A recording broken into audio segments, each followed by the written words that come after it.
Welcome students. I welcome all of you in ROSE project of Rayat Shikshan Samstha Sathara conducted by Yashwantarao Chauhan Institute of Science Satara. Student, we are studying the topic continuity from mathematics paper second, and in the last video we had studied the article that is the continuity of the function at a point and continuity of the function over an interval.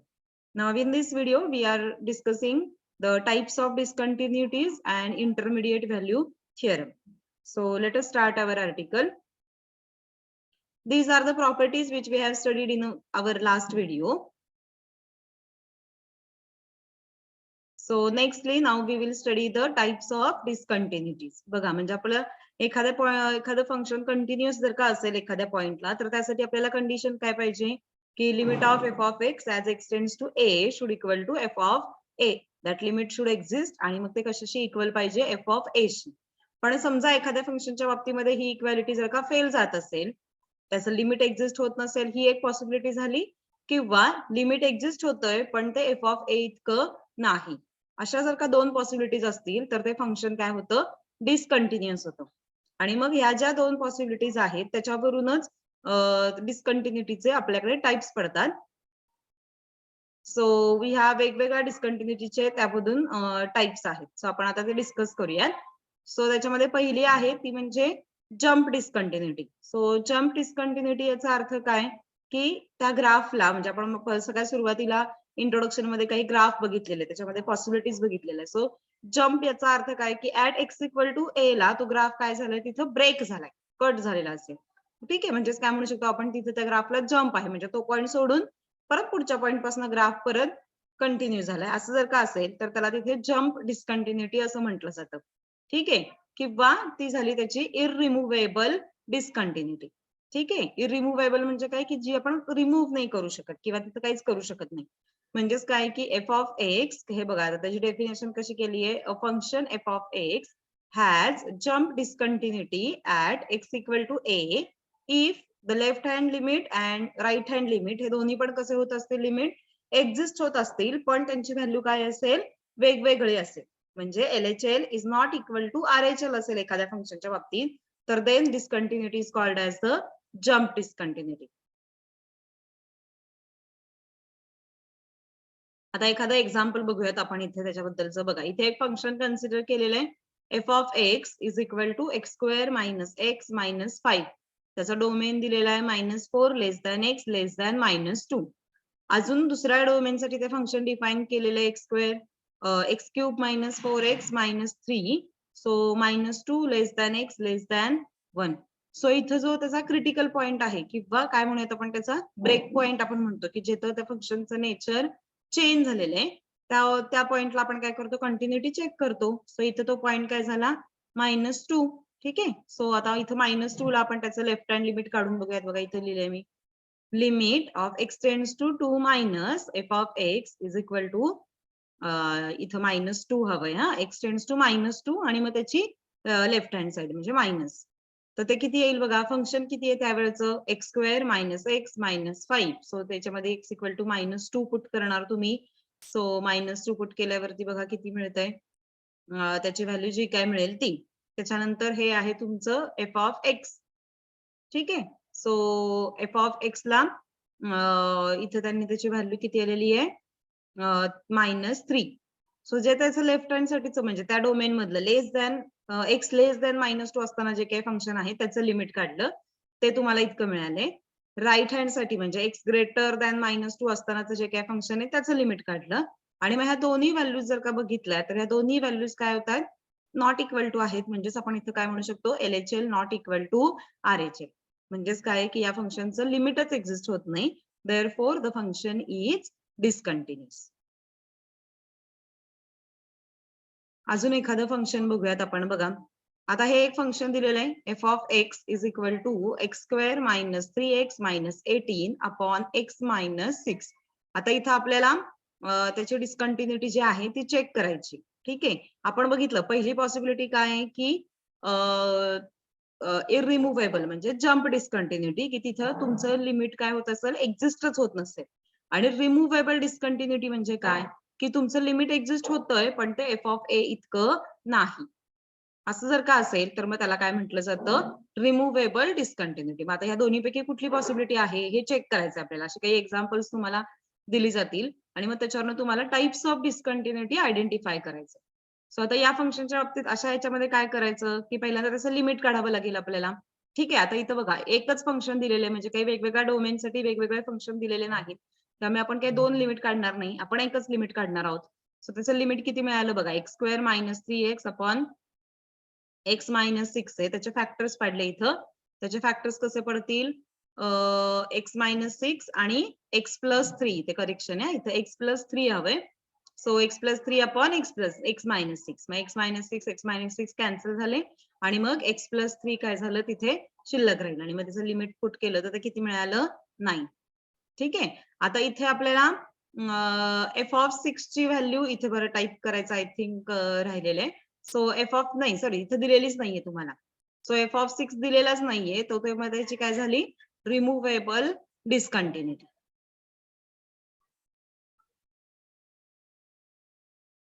बघा इथं आता आपण जे काही discuss केलं ते इथं definition सांगितले. बघा इथं मी इंट्रोडक्शन नाही फक्त डेफिनेशन सांगते की a function f of x has a discontinuity at x equal to a and limit of f of x when x tends to a exists, but either f of a is not defined किंवा limit of f of x is not equal to f of a. म्हणजे एकतर तो दिलेलाच नसेल किंवा दिलाय पण limit इतका नाही. या दोन्ही पॉसिबिलिटीसाठी ती डिस्कंटिन्युटी कुठल्या टाइपची होते, रिमुव्हेबल डिस्कंटिन्युटी. बघा रिमुव्हेबल याचा अर्थ काय होतो की आपण ती रिमूव्ह करू शकतो, हो की नाही. कारण का ह्याच्यामध्ये फक्त प्रॉब्लेम काय आहे की तुमची ती एफ ऑफ ए ची व्हॅल्यू लिमिट इतकी नाही. मग एफ ऑफ ए म्हणजे काय येतो, कॉन्स्टंट असणार एक प्रकारचा. मग समजा तुम्ही पुन्हा नव्याने फंक्शन डिफाईन केलं की ज्यामध्ये मी एफ ऑफ ए ची व्हॅल्यू बदलली आणि ती पुन्हा इतकी डिफाईन केली, लिमिट इतकी डिफाईन केली, तर ते फंक्शन काय होऊन जाईल, जे अगोदर डिस्कंटिन्युअस होतं ते फंक्शन काय होऊन जाईल, continuous.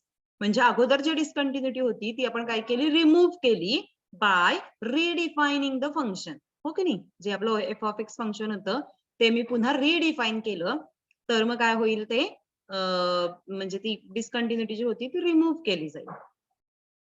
So this is called as the removable discontinuity. बघा इथं एक त्यांनी एक्झाम्पल दिले की आता इथं एफ ऑफ 2 त्यांनी दिलेलाच नाहीये.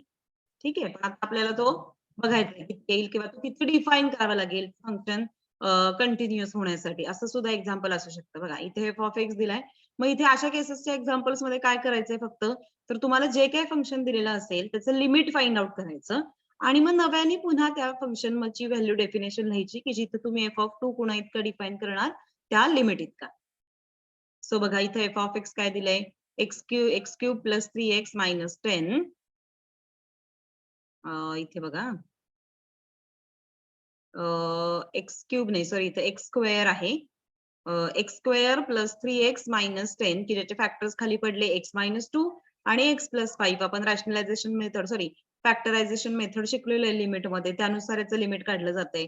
सो खाली एक्स क्यूब मायनस 8 चे फॅक्टर काय पडतील, a cube minus b cube नुसार ए मायनस बी म्हणजे एक्स मायनस 2 आणि a square plus a b plus b square म्हणजे x minus 2 x square plus 2x plus 4 आणि नंतरचं आहे ते म्हणजे एक्स प्लस 5 वरचं एक्स मायनस 2 कॅन्सल होतील आणि राहिलेल्या फंक्शन मध्ये आपण डायरेक्ट मेथड नुसार लिमिट काढलं तर ते किती मिळतंय, 7/12. ठीक आहे, आता इथे एफ ऑफ 2 हे आपल्याला डिफाईनच नाही करून दिलेलं, म्हणजे limit of f of x as x tends to 2 exist. So f of x has removable discontinuity. So removable discontinuity, the extension of the original function is काय होईल मग, एफ ऑफ एक्स या पद्धतीनं आणि खाली हे.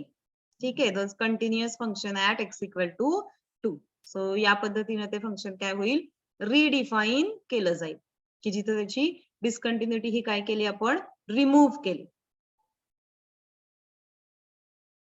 बघा आता इथं आणखीन एक वेगळ्या पद्धतीने, आता मगाशी डिफाईन केलेलं नव्हतं, आता इथं बघा ऑब्विसली आपल्याला ऍट एक्स इक्वल टू π/2 ला चेक करायची आहे कंटिन्युटी. तर इथं एफ ऑफ 2 π/2 ची व्हॅल्यू दिलेली आहे आपल्याला. किती आहे एफ ऑफ π/2 ची व्हॅल्यू बघा, log 5 मायनस ई. आता फक्त आपल्याला काय चेक करायचंय की हे जे काही दिलेलं फंक्शन आहे याचं लिमिट हे किती येतंय, log 5 मायनस ई इतकं येतंय का. समजा ते आलं तर ते कंटिन्युअस असेल, जर नाही आलं तर ते डिस्कंटिन्युअस असेल. आणि मग ती कुठली डिस्कंटिन्युटी असेल? रिमुव्हेबल डिस्कंटिन्युटी. सो आता आपल्याला ते शो दॅट करायचं. बघा मी इथं कसं लिहिलं मी f of pi by 2 is equal to log 5 minus e. आता ह्याचं लिमिट कन्सिडर करावं लागेल. आता लिमिट काढत असताना बघा इथं काय आहे? E to the power pi by 2 minus x आहे. ठीक आहे, मग आपल्याला माहिती आहे हे असं जर का असेल फंक्शन मध्ये तर आपण कुठली मेथड वापरतो लिमिट फाइंड आउट करायला? Substitution method. काय सबस्टिट्यूशन करतो आपण? Put x is equal to a plus h where a is nothing but the limit. जे काय तुम्हाला दिलंय ते, मग इथं किती येईल? Pi by 2 minus x is equal to t. म्हणजे एक्स ची व्हॅल्यू काय झाली? Pi by 2 minus t. So as a limit change करतो आपण. So as x tends to pi by 2 जर का असेल तर टी टेंड्स टू किती होईल? 0. मग बघा हे सगळं वरती आहे तसं रिप्लेस केलं मी. Limit x tends to pi by 2 होतं, तिथे किती होईल? T tends to 0. Then 5 raise to cos of pi by 2 minus t minus e raise to t upon cot of pi by 2 minus t. खाली किती होईल? Cos of pi by 2 minus theta. Allied अँगलच्या result नुसार तो किती होईल? Sine theta म्हणजे sine t minus e raise to T cot pi by 2 minus theta म्हणजे tan theta. So that is tan t. ठीक आहे, हे सगळं रिप्लेस केलं. आता इथे आपल्याला फॉर्म्युले जे आहेत त्यासाठी इथे एक ऍडजस्टमेंट केली आहे बघा. काय केले? लिमिट करताना -1 आणि +1 केले. तर बघा या पद्धतीने ते फंक्शन ऍडजस्ट होईल. 5 raise to sine t minus 1 minus e raise to t minus 1 आणि खाली टॅन टी आहेच. आता लिमिट स्टँडर्ड फॉर्म्युलेज आहेत त्यासाठी आपल्याला अजून ऍडजस्टमेंट काय करावी लागेल? तर पूर्ण फंक्शनला टी न डिव्हाइड करावं लागेल.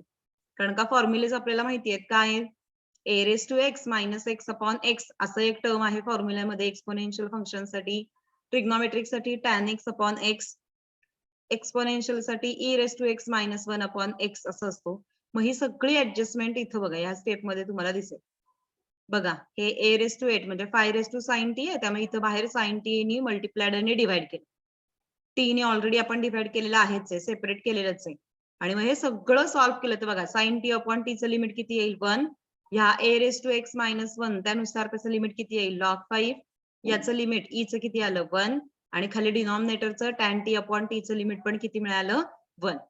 म्हणजे ह्याचं लिमिट बघा सगळं सॉल्व्ह केल्यावर किती मिळतंय? Log 5 minus 1. ठीक आहे, मग आता आपल्याला दिलेली व्हॅल्यू किती आहे एफ ऑफ पाय बाय 2 ची?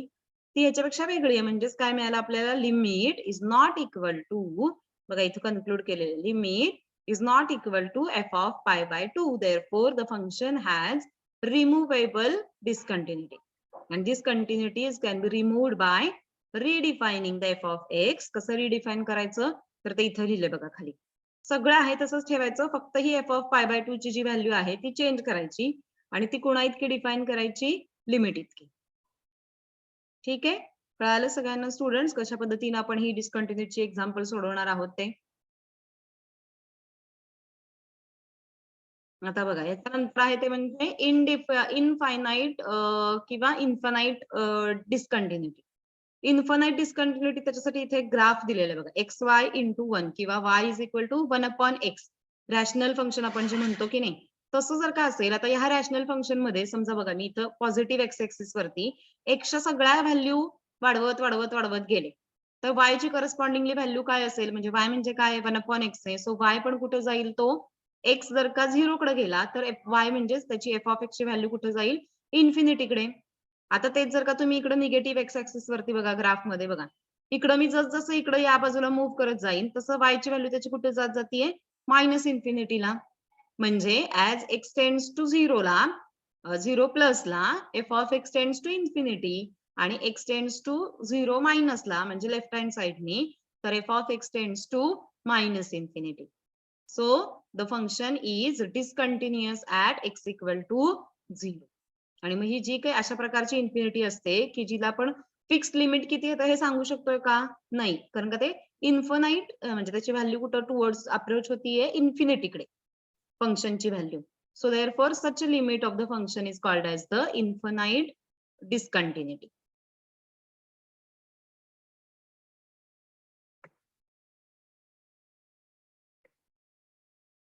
बघा त्याच्यानंतर एक आर्टिकल होतं, ही डेफिनेशन आहे जस्ट की आपण कंटिन्युटी ऍट अ पॉइंट शिकलो. काय काय आपण बघितलं की एखाद्या पॉइंटला फंक्शन कंटिन्युअस दाखवायचं असेल तर काय काय करायचं असेल, म्हणजे तुम्ही त्याचं लिमिट काढणार, ते एफ ऑफ ए येतंय का नाही ते चेक करणार. ही पहिली एक्झाम्पल, डिस्कंटिन्युटी चेक करायची. त्याच्यानंतर समजा एखादं फंक्शन जर का डिस्कंटिन्युअस येत असेल तर त्याच्यामध्ये कुठल्या टाईपची डिस्कंटिन्युटी येते हे याची एक्झाम्पल्स काही पाहिली. काही याच्यामध्ये तुम्हाला फंक्शन कंटिन्युअस आहे असं दिलं असेल ऑलरेडी आणि तुम्हाला कुणाची व्हॅल्यू काढायची आहे, एफ ऑफ ए ची. पण मग म्हणजेच कुणाची व्हॅल्यू काढायची, फंक्शन कंटिन्युअस आहे म्हणजेच काय करायचंय तुम्हाला तिथं की ते limit is equal to f of a आहे. मग एफ ऑफ ए ची व्हॅल्यू काढायची म्हणजेच काय करायचंय, दिलेल्या फंक्शनचं लिमिट फाइंड आउट करायचं. ही काही एक्झाम्पल्स आहेत. त्याच्यानंतर आपण आता पाहिलेलं इन्फिनाइट डिस्कंटिन्युटी असेल आणि हे नंतरचं आर्टिकल आहे की कंटिन्युटी ओव्हर अन इंटरवल. हो की नाही, आपण आतापर्यंत कशी स्टेटमेंट करत होतो की f is continuous at x equal to a, म्हणजे फक्त एकाच पॉइंटला. आता त्याच्याऐवजी काय करायचं आपल्याला, काय म्हणता येईल की f is continuous on over the interval म्हणायचं असेल तर ते कधी म्हणू शकतो आपण, की जर त्या इंटरवल मध्ये येणाऱ्या प्रत्येक पॉइंट वरती ते फंक्शन काय असेल, कंटिन्युअस असेल तर ते फंक्शन काय होतं, पूर्ण इंटरवल वरती कंटिन्युअस होतं. आता इंटरवलचं आपण 2-3 टाईप शिकलोय हो की नाही, ओपन इंटरवल, क्लोज इंटरवल किंवा semi close, semi open. So त्या पद्धतीनं जर का ती कंटिन्युटी असेल तर त्याला आणखीन आपण त्याचं काय म्हणूयात आपण, डिटेल्ड मध्ये त्याचं कसं केलं जाईल बघा.